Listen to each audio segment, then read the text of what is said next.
சிந்து பெருவி அடுத்த வர எபிசோடில் பார்த்திங்க அப்படின்னா எசைக்கு தான் வந்து சாமியோட நகையை வந்து திருடி ஒருத்தவங்க கிட்ட நகை உருக்குறவங்கள்ட்ட கொடுத்துருப்பாங்க. அதை வந்து எப்படியும் வந்து பார்த்திங்க அப்படின்னா சிவாவும் ஆறுமுகம் சேர்ந்து கண்டுபிடிச்சிருவாங்க. கண்டுபிடிச்சி வந்து அந்த நகையை மீட்டுருவாங்க. ஆனால் அது எசைக்கு தான் வந்து பண்ணியிருக்கான் அப்படிங்கிற விஷயம் யாருக்குமே தெரியாது. சிந்து பார்த்திங்க அப்படின்னா அதை பார்த்துடுறாங்க. இந்த மாதிரி வந்து எசைக்கு வந்து ஒரு லேடிக்கிட்டே பேசிகிட்டு இருக்காங்க. அந்த லேடியோட ஹஸ்பண்ட் பார்த்திங்க அப்படின்னா எசைக்கு பதிலாக ஜெயிலில் இருக்காரு.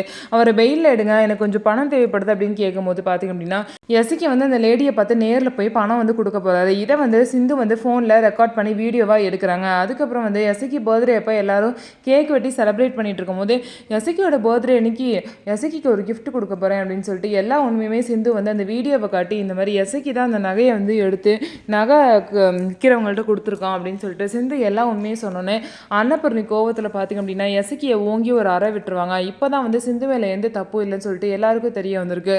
ஸோ இதுக்கப்புறம் என்ன நடக்க போகுது அப்படின்னு சொல்லிட்டு வெயிட் பண்ணி பார்க்கலாம். எசைக்கியை திரும்ப இந்த வீட்டில் வச்சுப்பாங்களா மாட்டாங்களா அப்படிங்கிறதெல்லாம் வெயிட் பண்ணி பார்க்கலாம். நம்ம வீடியோ உங்களுக்கு பிடிச்சிருந்தா நம்ம வீடியோவை லைக் பண்ணிவிட்டு பாருங்கள்.